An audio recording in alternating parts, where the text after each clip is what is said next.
네, 우리가 이제 오늘 공부할 부분은 1장 가운데서 가장 심각한 부분을 공부합니다. 그게 이제 1장의 6항입니다. 1장의 6항은 지금껏 신흥경 앞으로 여기 원래 자기 자리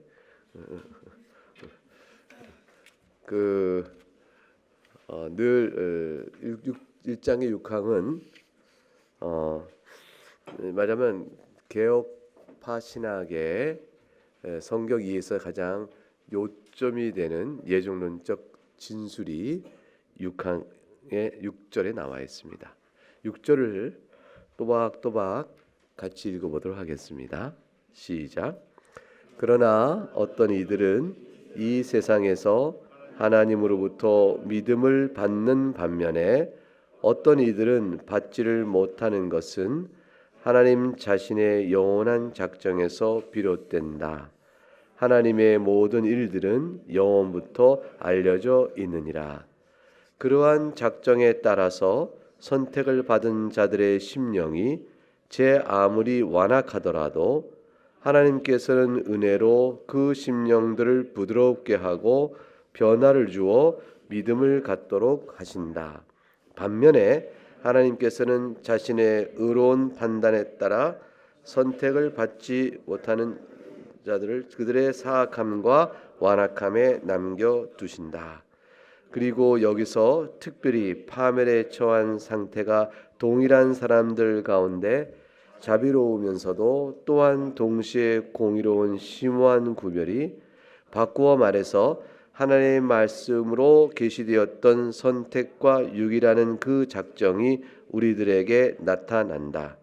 사악한 자들, 순결치 못한 자들, 그리고 정함이 없는 자들은 이 작정을 왜곡하여 스스로 파멸에 이르게 되는 반면에 이 작정은 거룩하며 경건한 영혼들에게는 말로 표현할 수 없는 위로를 제공한다. 말로 표현할 수 없는 위로를 받으실지 아니면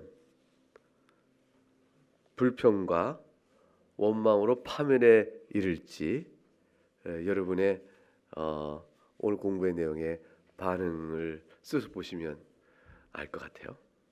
근데 여러분은 다 이제 큰 위로를 받으실 겁니다. 6절은 그러나로 시작합니다. 그러나 어떤 이들과 또 다른 어떤 이들 구분이 돼주고 있습니다. 근데 앞에 그러나는 5절과 맞물려서 내용을 이어받고 있죠. 5절의 내용은 뭐냐면 불신앙의 원인이나 책임이 누구한테 있다고 5절에서 첫 문장에서 말을 하고 있습니까? 하나님께입니까? 사람에게입니까?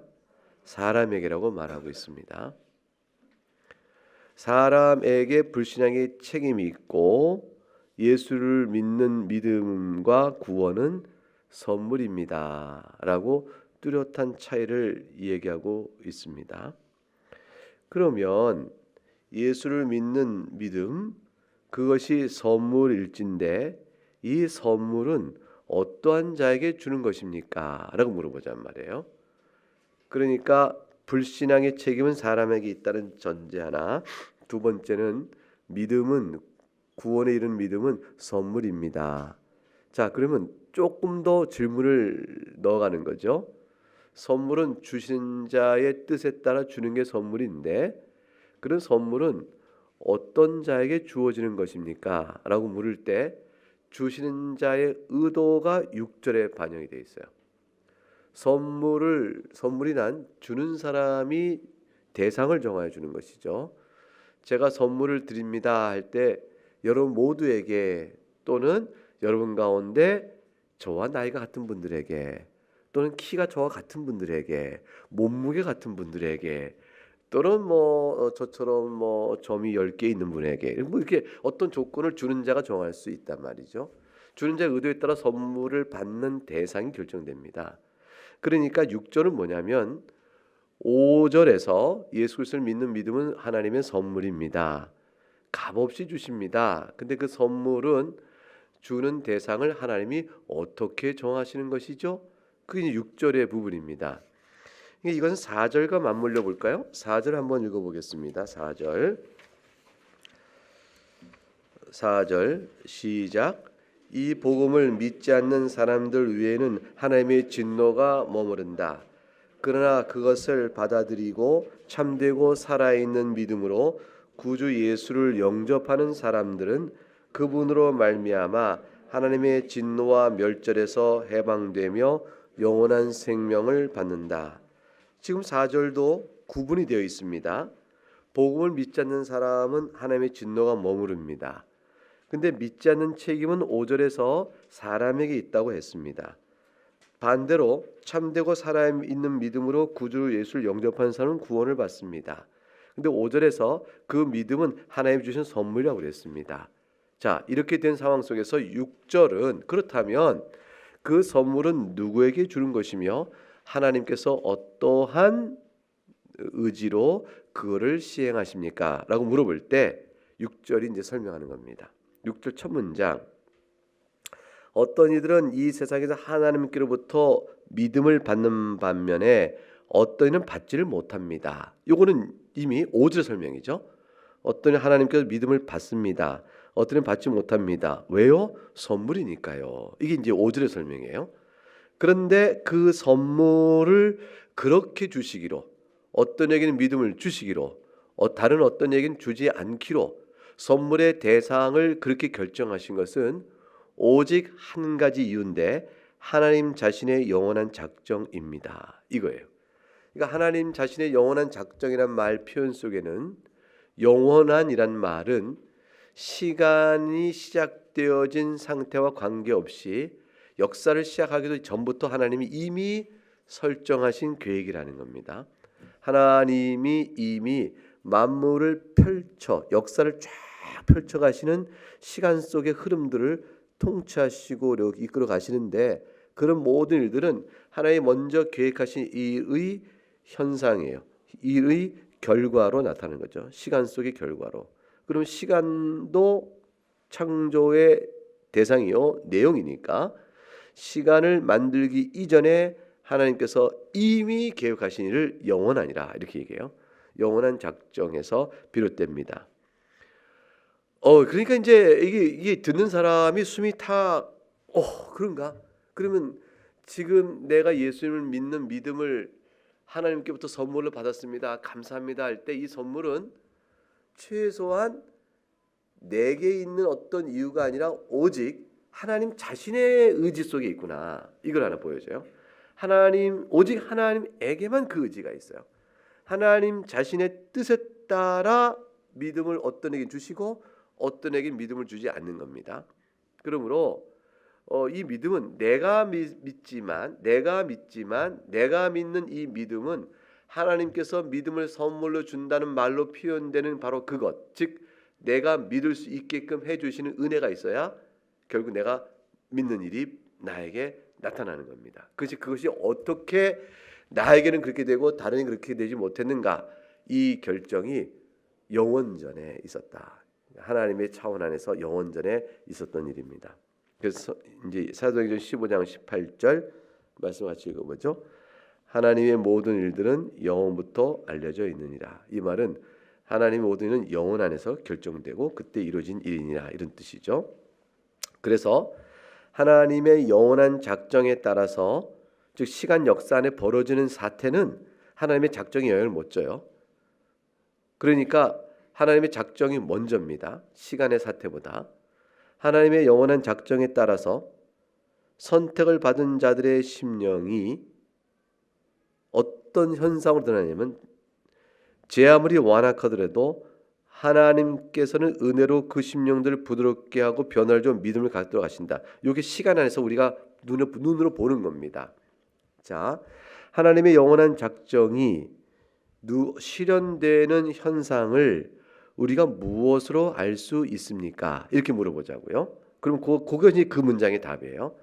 하나님의 영원한 작정은 신비롭고 사람이 알 수 없는 건데 그 일을 우리가 어떻게 알 수 있습니까? 과연 그렇게 되고 있는 하나님의 영원한 작정, 선택의 작정이 실행되고 있는 것을 우리가 무엇을 알 수 있습니까? 그러면 이겁니다. 그 어떤 이의 심령이 아무리 완악하더라도, 세상에 저런 인간이 있나 할 만큼 완악한 자라 할지라도 그 자가 심령이 부드러워져서 예수 그리스도를 믿는 믿음과 회개의 변화를 나타내 보이는 일이 있을 때, 어떻게 저런 자에게 저런 변화, 영적 변화가 있게 되는가라고 물어본다면, 놀라서 물어본다면 그 답이 뭐냐면, 하나님께서 영원전에 그를 선택하신 까닭입니다. 하나님 영원전에 선택하여 그에게 믿음을 주시기로 작정하신 까닭입니다. 그 영원전의 작정이 지금 저 사람의 인생 속에서 이때에 실행되고 있는 겁니다. 이렇게 보시면 됩니다. 그러면 완악한 인간의 변화의 모습을 보고 우리는 뭘 느끼냐면 하나님이 행하시는 은혜의 일을 찬송하게 되고 찬양하게 되고 하나님을 바라보게 됩니다. 만일 이것을 모른다면 어떻게 해야 되겠어요? 완악한 인간이 변화를 합니다. 회개와 변화와 믿음을 가지면 우리는 하나님의 작정과 상관없다면 어떻게 하겠어요? 그 사람이 어떻게 됐는가를 교육학적으로 알아볼 거예요. 그 사람이 어떤 자극에서 됐는가 뭔가를 보고 그런 수단과 방법과 그 사람의 의지와 그 사람의 노력에 대한 찬미가 이루어지겠죠. 당신은 스스로 악한 마음을 내면적으로 떨쳐버리시고 어떻게 수양을 통해서 어떤 의지의 결단을 이렇게 선한 모습으로 옮겨왔습니까? 당신의 도덕적 훈련과 내면의 성찰과 그 모든 수양은 모든 이들의 귀감이 됩니다. 우리 모두가 당신을 닮길 원합니다. 다 나갈 거예요. 나와 같이 닮지 않으면 안 된다. 이게 되겠죠. 이러한 이제 절망적인 상태가 우리가 좋아요. 이건 사실 절망입니다. 왜냐하면 우리 가운데 뛰어난 이가 있으나 모두가 뛰어날 수가 없는 거예요. 어떤 뛰어난 이가 열심히 노력을 하죠. 노력 없이 뛰어난 결과 얻는 사람은 없으니까. 그러나 노력을 한들 그 사람들이 뛰어나지 못합니다. 이게 모든 이에게 절망이에요. 인간적 노력으로 어떤 수준에 이른다는 것은 그 되어진 그 어느 한 사람 외에 나머지 사람은 전부 다 절망해요. 금메달리스트는 하나인 거죠. 나머지 절망입니다. 그러면 그와 같이 되어야 구원이라는 것은 다른 이들은 다 구원이 없다는 말이 되어지는 거죠. 그래서 참 뜻밖의 결과가 벌어집니다. 사람의 노력으로 어떤 것을 구원을 위한 선을 성취한다라고 말하면 그러므로 A라는 사람이 구원에 성취하는 노력을 통해서 그걸 과연 얻었으니 우리에게도 그 가능성이 다 열려 있으니 사람은 누구나 노력하여 구원을 이룰 수 있다라는 일반화의 원칙이 벌어지잖아요. 근데 절대 어떤 개인에게 나타나는 일이 일반적으로 되지 않습니다. 일반의 원칙에 이르지 못합니다. 왜냐하면 그 사람이 구원에 이른 사람이라 우리가 인정할 만한 사람의 도덕적, 종교적 수양의 수준이 사람들은 낮게 보겠어요? 높이 보겠어요? 높은 수준에서 그걸 찾을 거 아니겠어요? 죄를 범한 사람들 가운데서 저렇게 살아도 구원받아 이렇게 말해서 아무도 없거든요. 평범한 우리 생활 속에서 이 정도 살면 구원받을 만한 의의가 있어 이렇게 말해서 아무도 없습니다. 우리 가운데 사람이 노력하여 구원을 이룬다 말하는 사람은 적어도 누구 같은 사람이 될까요? 우리 가운데서 뭐 김미영 교우님이라든가 뭐 남영우 교우님이라든가 이런 분들 아니겠어요? 이렇게 그럼 그만큼 살기가 쉽겠어요? 저만큼 못 산단 말이죠. 그럼 뭐가 돼요? 절망이죠. 실제로는 구원에 이를 사람을 높이는 가운데 나머지는 다 절망이 됩니다. 그러니까 그게 이제 집단적으로 수준을 낮춰서 바리새파든 서기관이든 신앙의 엘리트 집단이 형성되어져요. 그럼 우리 정도는 돼야 한다는 엘리트 집단을 일정하게 만드는 겁니다. 나그네 교회 정도는 돼야 한다. 뭐 이렇게 이런 자기의의 일정한 집단적 형성을 이루어 스스로 위로하고 이렇게 세워가는 아주 묘한 종교적 기현상이 나타납니다. 그리고 다른 이들은 뭡니까? 상대적으로 정죄요, 죄아래요, 멸망자가 되어 하는 것이죠. 이런 종교적 심리학 굴절된 현상이 나타나기 시작되는 거예요. 그래서 사람이 스스로 구원에 이른다는 것은 사실은 가장 자기를 기만하는 일입니다. 자기를 속이는 일이에요. 자기도 악한데 의롭다 하고 다른 이를 향하여 정죄함으로 자기를 또 의롭다 하는 아주 이러한 아주 굴절된 현상이 나타납니다. 해 아래 사람에게는 어느 종교 집단이건 어느 개인이건 의의는 없습니다. 근데 오늘 본문은 전혀 다르게 얘기하는 거죠. 하나님을 보라는 겁니다. 사람이 완악한 자가 변화되고 있다면 이거는 하나님이 지금 그의 영원한 작정을 실행하시구나. 그걸 보라는 겁니다. 전적으로 변화의 원인이 하나님이시고 그 원인자요 그걸 실행하시는 시초자요 조성자요 행위자이신 하나님이 그 일을 그에게 시행하시는 까닭은 하나님이 스스로 원하시고 기뻐하신 일인데 그러한 일을 하기로 작정을 언제 하셨냐? 영원하네. 영원. 세상을 만들기 전에 하나님께서 이미 하신 일이다. 하나님의 계획에 있는 일이다. 이제 그거를 첫 번째 진술합니다. 자, 그러면 여러분 스스로 보세요. 여러분 스스로를 바라보거나 여러분 동료 신자를 바라보면서 그게 어떤 변화가 나타나면 누굴 보는 거예요? 하나님을 보는 거예요.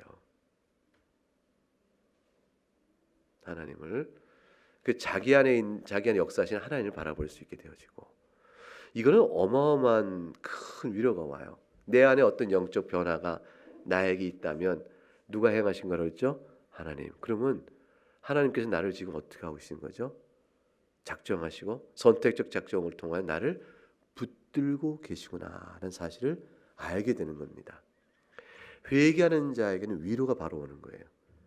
그 회개가 내가 단순히 뉘우칩니다 또는 그 잘못한 죄의 결과를 받을 벌이 무서워서 그래서 덜덜 떨면서 이거 왜 했지 하는 후회가 아니라 정말 회개라면 이 회개의 역사는 뭘 의미합니까? 하나님께 나를 사랑하고 계시구나. 나를 선택하셨구나. 나를 향한 하나님의 작정의 손길을 확인하고 있는 거예요. 죄 가운데서 우리는 하나님의 작정 손길을 확인하는 놀라운 오묘한 하나님의 큰 긍휼을 바라보게 됩니다. 말할 수 없는 신자의 위로죠. 그 가운데 하나님의 긍휼이 나타내심이 예수 그리스도거든요. 그리스도만은 우리의 유일한 소망이요 우리의 위로가 되어지는 겁니다. 자, 그래서 그 다음 보겠습니다. 반면에 그 다음 문장 읽어보죠. 한 문장 시작. 반면에 하나님께서는 자신의 의로운 판단에 따라 선택받지 못한 자들을 그들의 사악함과 완악함에 남겨두신다. 근데 어떤 이는 도무지 그 완악함이 더욱더 굳어지고 그리고 사악한 행동과 진리에 대한 반응에 대한 배척과 분노와 적개심이 더욱더 강해진다. 이 현상을 보게 되면 이게 뭐냐면 하나님의 은혜가 그 가운데 실행되고 있지 않다는 걸 볼 수가 있는 겁니다. 지식을 많이 배웠어요. 자, 하나님의 말씀의 지식이 많이 가르쳐졌습니다. 성경도 읽고. 그럼 성경에 대한 많은 지식이 전달되었으면 우리는 일단 어떤 기대를 가질 수 있어요? 그런 성경의 지식이 그 사람 마음을 바꾸어 회개와 믿음의 역사로 나올 걸 기대할 수 있겠죠. 근데 그것이 안 나타나고 있어요. 많은 성경의 지식이 도리어 그에게 강팍한 마음의 구실을 더욱더 많이 사용하는 거죠. 성경을 줄줄이 인용하면서 하나님을 안 믿는 사람, 성경을 줄줄이 인용하면서 예수 그리스도를 복음을 배척하는 사람, 전부 다 성경을 줄줄이 인용하나 성경을 꿰는 구술 이 줄기가 뭡니까? 전부 사악한 거죠. 오늘 주일 설교에 나오는 내용인데 성경의 자료 구절구절을 꿰는데 엉뚱하게 꿰는 겁니다. 이렇게 이미 마음에 작정한 대로 꿰는 거예요. 하나님의 계시대로 따라가지 아니하고 마음에 자기가 이미 설정한 구도대로 말씀을 사용하고 꿰는 거죠. 그렇게 되어지면 100번의 말씀이 그 사람을 더욱 부드럽게 하지 않고 완악함으로 말씀을 사용하는 자가 되어집니다. 누가 그럴까요? 마귀가 그래요. 마귀가 예수님께 광야에 시험할 때도 항상 그렇게 했습니다. 말씀을 가지고 묻습니다. 에덴 동산에서도 아담과 하와를 시험할 때 하나님이 말씀하신 내용을 묻죠. 그 내용을 말씀을 왜곡합니다. 그러니까 이단은 말씀을 가지고 이단을 합니다. 종교 철학자들은 성경의 지식을 가지고 기독교를 판단하며 다른 종교를 또 옳다 얘기합니다. 그러니까 결국은 말씀의 지식이 사람을 바꾸지 못하는 걸 우리가 보게 됩니다. 도대체 왜 이렇지? 이 말씀의 지식을 난 저자보다 성경을 훨씬 부족하게 알지만 나는 내 마음에 부드러움과 온유와 내가 하나님 눈물이 있는데 이 자는 어떻게 이렇게 되지? 저 풍성한 말씀을 내가 맞서 토론하기도 바빠. 말로는 저분을 못 이기겠어. 성경 구절의 인용이 막 지식이 많으니까. 근데 저는 마음이 사악해요. 왜 이럴까? 도덕적으로 훌륭해 보여요. 사람이 부모님 잘 섬기고 친구들에게 따뜻하고 사람들 잘 돕고 긍휼의 마음이 많아서 참 좋은 사람이에요. 참 좋은 사람인데 사람이 죄인이요 그리스도 안에서 회개의 역사와 구원받는 길은 예수님께 없습니다 라는 어떠한 내용, 모든 사람이 하나님의 진노 아래 있고 하나님께서 모두를 이상 모든 사람을 다 영원한 지옥에 넣으셔도 하나님은 공의롭습니다 라는 말을 하는 그 순간 그 사람이 얼굴이 파래지면서 그런 하나님을 어떻게 믿느냐, 그럴 수는 없는 거다. 하나님 정말 계시다면 나는 기독교를 그래서 안 믿어 이렇게 나오는 거죠. 그 순간에 그 사람의 마음에 강팍함이 드러나요. 완악함이 드러납니다. 왜 그렇죠? 지식의 오류와 도덕적 부족함에 대한 실상을 못 보는 성찰의 오류예요.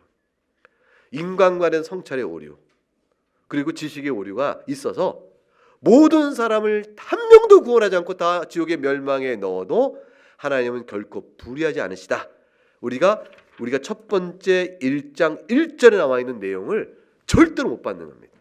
그러니까 복음을 들을 기회가 없는 거죠. 마음이 사악하고 완악합니다. 훌륭한 도덕적 자연적 성정에 불구하고 그렇게 되어집니다. 결국은 뭐죠? 하나님께서 영원에 작정한 사람이 아니다라는 걸 보여주는 모습이에요. 그래서 인간의 한 인생을 물론 이건 단면적인 모습이 아니고 인생 전체에 대한 종합적 평가여야 됩니다. 왜냐하면 마지막 순간에 돌아오는 사람이 있으니까. 그러니까 한 인생을 살고 난 사람을 그가 10년 살았던 100년을 살았던 인생의 길은 상관없어요. 한 인생을 다 들어서 그의 영적 성질을 딱 종합적으로 딱 보게 될 때 그가 어떠했느냐라는 겁니다. 적은 지식 수준에 따라 적은 지식의 영향, 수준에 따라 더 높은 지식일 수도 있습니다. 그 사람의 지식의 많고 적음이 아니고요. 결국은 하나의 말씀의 진리 앞에서 어떻게 반응하냐에 따라서 그의 사악함과 완악함이 드러납니다. 자, 중요한 것은 드러나는데 이때는 사악함과 완악함에 뭐라고 얘기되어 있습니까? 그들의 사악함과 완악함에 뭐라고 되어 있어요? 그 동사가 남겨두신다. 이 동그라미 치시고 그 다음에 그 앞에 선택받은 자들의 심령은 완악하더라도 믿음을 갖도록 하신다 되어 있죠. 자, 갖도록 한다는 것은 새롭게 주어지는 것이죠. 남겨두신다는 건 뭐죠? 본래 있는 상태가 그렇다는 거예요. 자, 이 차이를 유념해 보세요. 여기서 어떻게 안 쓰고 있죠? 선택받지 못한 사람들을 사악함과 완악함으로 내몰아 가신다. 사악함과 완악함을 갖게 하신다. 그렇게 안 쓰고 있죠. 이거 굉장히 중요한 표현이에요. 사악함과 완악함에 그냥 남겨두신다. 왜 그래요? 1절 보세요. 1절 모든 사람들이 아담 안에서 죄를 범하였으며 저주와 영원한 죽음을 받아야 할 자들이기 때문에 라는 상태예요. 그들의 죄의 상태에 그대로 남겨두시는 겁니다. 남겨두시는 거예요. 그래서 다시 한번 사악함과 완악함이 점점점 강화되는 것은 은혜를 받지 못하는 자연 상태 인간의 자연스러운 모습인 거예요. 그래서 우리는 좀 속상할 때가 있어요. 착한 사람이 하나님을 믿고 착한 사람이 복음을 지지하고 그러면 세상에 착한 사람이 그렇게 말하면 우리는 참 좋잖아요. 근데 세상에서 흉보고 못된 사람이 예수 믿는다고 나온단 말이에요. 착한 사람이 자꾸 세상에 칭찬받는 사람이 교회에 많이 들어오면 우리는 거봐 예수 믿는 사람이 이렇게 좋은 사람이 다. 그리고 세상에 똑똑한 사람 철학자든 뭐 세상에서 인정받는 전문 직종에 있는 아주 뛰어난 엘리트된 사람들이 다 예수 믿고 나오면 우리 어떻게 해요? 복음의 우월성을 증명할 것 같잖아요. 이거 조심하셔야 돼요. 복음의 우월성과 기독교의 탁월성 그다음 복음의 진리되면요. 세상을 볼 때 지적 탁월성 어떤 세상적 도덕적 우월성 가진 사람들이 더 교회에 많이 모여들어 그 사람들이 과연 복음이 옳습니다 말함으로 인정받는 거 아닙니다. 전혀 그렇지 않아요. 근데 우린 그런 기대가 있어요. 사실은 마음에 이호령 씨가 한국에서 석학이라고 했는데 그분이 하나님 믿는다고 그러니까 교회가 난리가 났어요. 난리가 났어요. 이호령 씨가 뒤에 하나님 믿는다고 말이야. 이호령 씨가 석학도 믿는단 말이지. 근데 그분이 어떤 신학과 어떤 신앙을 따라가는지는 더 두고 봐야 될 일인데 너무 일찍 흥분해 버렸어요. 너무 일찍 흥분했어요. 왜 그랬어요? 기독교의 진리 가치가 세상에서 사람들이 전석하게 하는 사람의 그 명망에 그 증거적 가치를 이렇게 의지하고 싶은 마음이 든 거죠. 그만큼 인간 약해요. 우리 약합니다. 사도 바울이 뭐라 했냐면 우리 가운데 문벌 있는 자 있냐 그랬어요. 우리 가운데 권세 가진 자가 있냐 그랬어요. 우리 아무것도 없다. 우리에게 그러나 십자가가 생명이라 했어요. 그 제일 어리석은 게 교회가 우리 교회 안에서 장군이 몇 명이고 국회의원 몇 명이고 박사가 몇 명이고 뭐 몇 명이고 이거 자랑하는 교회가 제일 어리석은 거예요. 묘한 심리 안에서의 굴절이 나타나는 겁니다. 전혀 그렇지 않아요. 세상의 지식은요, 자연적 상태 지식은 복음의 친화적이에요, 반대적이에요? 반대적입니다. 세상에 지식 많은 사람들에게 복음에 대한 진리됨을 인정받으려고 의지하면 할수록 상처와 나중에 절망과 낙심이 와요. 그 의지하는 만큼 복음에 대한 뭐가든 스스로 회의가 들어요. 아닌가? 저 사람들도 아니라고 그러는데 요즘에 이 현상이 어떻게 나타나냐면 제1세기 교회라는 유럽 사회가 복음을 떠나가고 있잖아요. 복음이 다 문 닫고 있죠. 정통적 말씀의 복음들을 버렸어요. 이분들이 계몽주의 이후에 하나님 떠나기를 작정한 사람들이에요. 시대적 정신사조가. 계몽주의 이후에 그러니까 17세기 중반 이후부터는요. 저분들은 아예 철학이 성경 위에 있습니다. 그래서 하나님께서는 우리에게 계시를 말씀할 수 없다. 초월자가 우리에게 어떻게 계시를 말씀하느냐. 우리는 그거를 말씀한들 이해할 수 있는 이 구조가 안 된다. 이 인식의 구조가 없다라고 얘기하고 끊어버립니다. 그리고 철저히 경험주의고 자연주의 현상으로 진리 여부를 판단하기 시작합니다. 그러니까 계몽주의의 성경의 가르침이 점점점 미뤄졌죠. 그래서 성경을 읽더라도 전부 다 기적과 이사와 신비로운 내용은 다 빼버리고 믿어야 한다고 생각하죠. 그러니까 성경은 두 가지로 남은 거예요. 하나는 철저한 도덕주의로 이해하는 자가 남아있거나 아니면 성경 오류가 있는 인간의 문서로 낮추어 버리거나 그것도 저것도 아니면 원래 신비주의에 대한 인간의 우상숭배 요소는 있기 때문에 같은 신비주의 넘어가거나 신비주의는 인간이 떠나지 않습니다. 우상숭배 심리는 신비주의를 찾게 돼 있어요. 우상숭배 심리는 하나님을 만지고 싶어 하거든요. 하나님을 만지고 싶다는 게 뭐냐면 이게 신비주의예요. 내가 신비적인 어떤 노력으로 신적 세계를 통제해 나가고자 하는 것. 이게 신령한 신령주의의 전형적인 모습이에요. 금식기도 하고 하나님 내 뜻대로 움직이는 거죠. 금식기도 하고 계시로 내 구원받은 걸 확인하는 거죠. 이와 같이 신령주의는 인간의 노력으로 통하여 신비 세계를 다스려가는 통제를 얻고자 하는 게 신령주의입니다. 그걸 하거나 아니면 문서 자체를 오류가 있는 거로 배격하거나 아니면 한 가지 인간 양심이 남은 도덕주의밖에 없어요.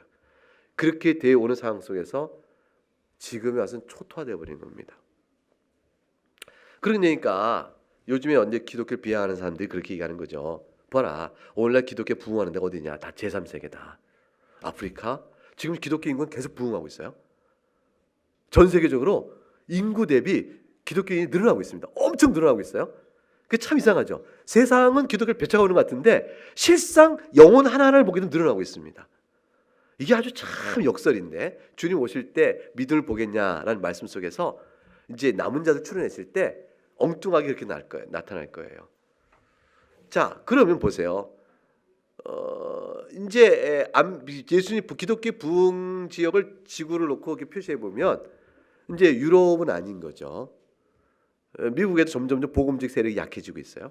근데 어떻게 보니까 저 남미 쪽하고 이 아프리카 그리고 이제 중국 이런데 자꾸 인구가 늘어나고 있어요. 그러니까 사람들이 전체 지구 인구 대비 이렇게 많이 늘어나고 있는 산상을 놓고 기독교의 역사의 승리와 하나의 복음적 승리라고 얘기하면 선교학자들 얘기하면 저들은 이제 참여하지 못하죠. 그럼 뭐라고 얘기하겠습니까? 1세기 봐라. 1세기에 속한 사람들은 다 이미 아닌 것. 퇴물을 제3세계 사람들 아직도 신비주의요 계몽주의를 거치지 못해서 그렇게 붙들려 있다라는 식으로 비아냥거립니다. 근데 그게 아닙니다. 정반대 현상입니다. 세상의 지식과 그다음에 철학과 과학이란 이름을 위장한 자연주의적 철학관들이 하나님을 대적하는 데 힘을 모아 그들 스스로 빛을 받은 자여 깨어난 자들의 이름으로 계몽 시대를 거친 자들 말하겠지만 그런 자들의 정신 자체가 복음을 배척하는 겁니다. 자여인 자연 상태로서의 결국의 양상을 가장 지금 잘 드러내고 있는 거죠. 전에 어느 때보다 강력하게 그것 이상의 다른 것이 없습니다. 그래서 원래 자연인의 상태 그대로의 결국의 모습으로 이 세대가 흘러가고 있는 것이다 불과하다라고 볼 수가 있습니다. 근데 이것이 아프리카나 또는 이 남미 쪽이나 이 신앙에 오는 사람들의 신앙이 저절로 생겨요. 본래 인간은 똑같이 악화되니까요. 그런데 사악한 완악함이 있지 않고 하나님은 누구에게 은혜를 주시는 거예요? 그쪽에 은혜를 주시는 겁니다. 문벌 없는 자들, 학벌 없는 자들, 세계적으로 우리나라처럼 강력한 나라냐 1등이냐 세계 10위권의 국력을 자랑하는 나라를 말고 연약하고 헛되고 가난한 나라들의 은혜를 주시는 거예요. 하나님께서 구원의 은혜 속에 스스로 강한 자에게는 거두가시는 은혜, 스스로 강한 자에게는 베풀지 않는 이런 현상이 전 세계로 사실 나타나고 있는 거죠. 우리나라가 등 따숩고 배불리 먹을 만한 경제 부흥이 이렇게 되면 하나님 복음을 떠납니다.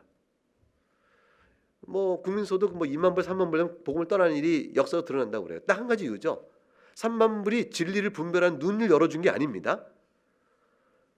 우리가 국민소득이 5천 불일 때는 다 예수 믿었는데 우리가 3만 불 수준에 이르다 보니까 눈이 떠져서 진리를 발견하여 기독교를 버리게 됐다. 이렇게 되는 거 아니에요.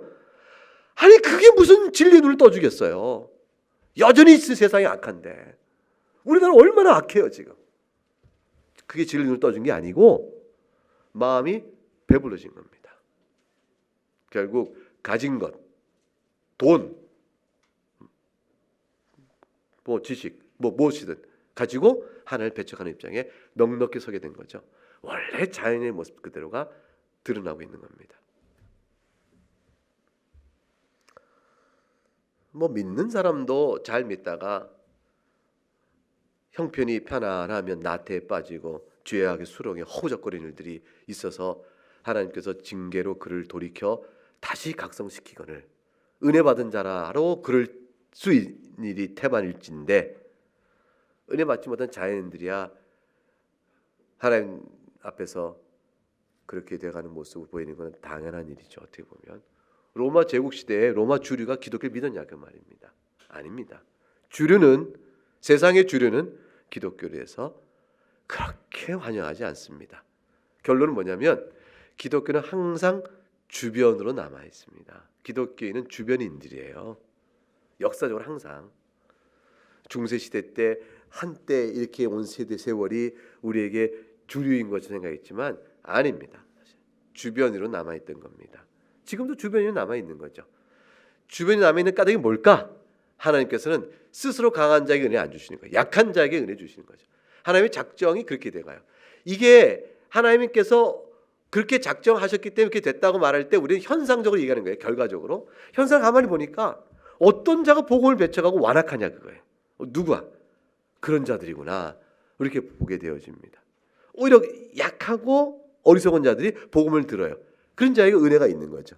그런 자들은 하나님의 은혜가 미쳐 회개하고 믿음으로 그리스도를 영접합니다. 아닌 자들은 스스로 더욱더 사악함과 완악함에 내버려두게 됩니다. 남겨두게 되어집니다. 그렇게 양상이 달라집니다. 그 이유가 뭐냐면 하나님의 작정의 실행의 모습입니다. 자, 우리는 하나님의 작정은 들여다볼 수 없고 글로도 안 보이시고 말로도 안 들려주세요. 하나님께서는 하나님의 작정을 알려고 하지 마시고 작정에 대하여 말하는 이가 있다면 거짓자예요. 다. 누구도 거짓자예요. 그래서 미래를 예언한다는 예언기도 믿지 마세요. 기독교 세력 안에 그것이 있어요.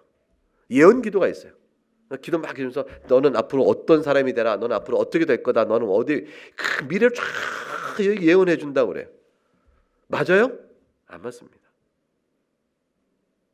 누가 사람이 예언을 해요? 누가 미래를 결정할 수 있어요? 결정 못해도 누가 들여다볼 수 있어요?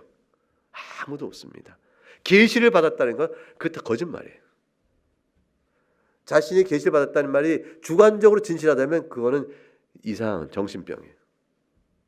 그렇게 안 됩니다. 하나님 그거 열어주지 않으세요.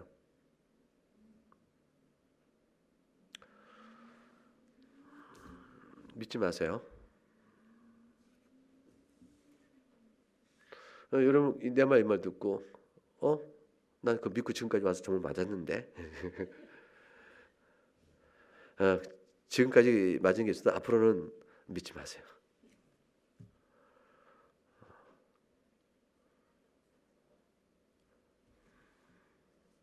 그래서 하나님의 작정을 미리 알 수 없어요. 들여다볼 수 없기 때문에 한 가지 작정을 아는 길이 있어요. 그게 뭐냐면 작정이 이루어지는 시간 역사 안에서의 약속하신 바된 영적 변화들의 실상을 보는 겁니다.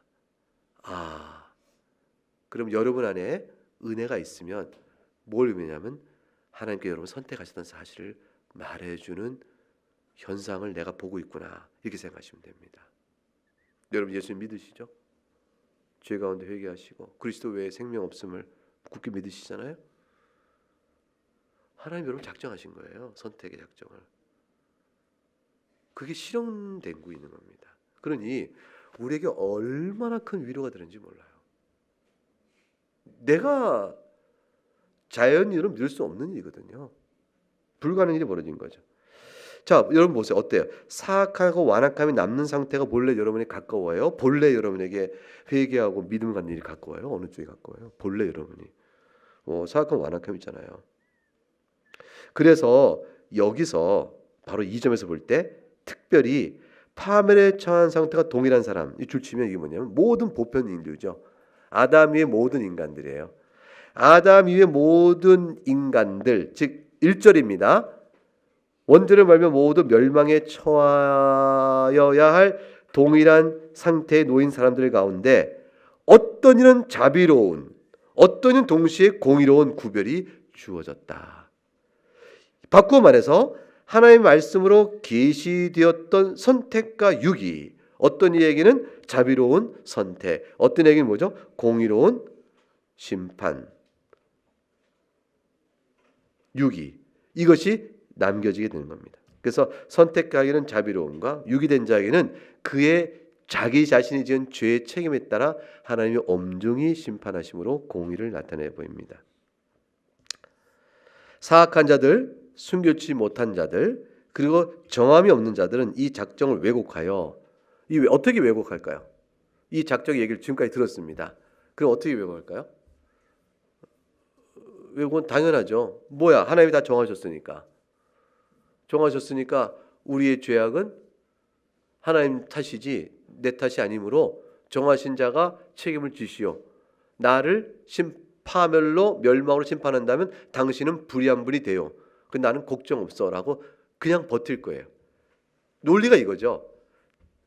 유기 작정으로 내가 심판에 들어간다고 말씀하시면 첫째, 하나님은 유기된 자에게 죄를 물으실 때 내가 지은 죄를 들춰낼 거 아닙니까?